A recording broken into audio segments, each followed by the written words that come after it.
America കൂച്ചുവിലങ്ങിട്ട് ഇന്ത്യയിലേക്ക് അയച്ച ഇന്ത്യക്കാരെ കാണുമ്പോൾ ഒരു പഴയ കഥയാണ് ഓർമ്മ വരുന്നത്.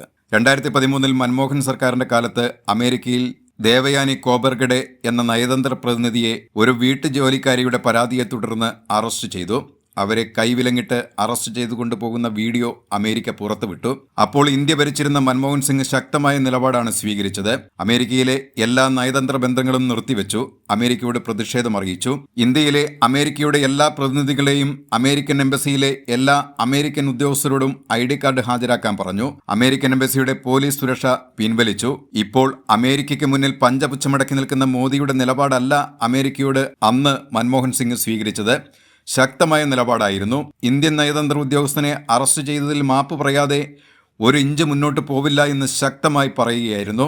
അവസാനം അമേരിക്ക എടുത്ത കേസ് റദ്ദാക്കി. ആ കോൺഗ്രസ് പ്രധാനമന്ത്രി മൻമോഹൻ സിംഗ് റെയിൻകോട്ടിട്ടാണ് കുളിക്കുന്നത് എന്ന് പരിഹസിച്ച മോദി ആ മൻമോഹനിൽ നിന്നും ഒരുപാട് ഇനിയും പഠിക്കേണ്ടതുണ്ട്.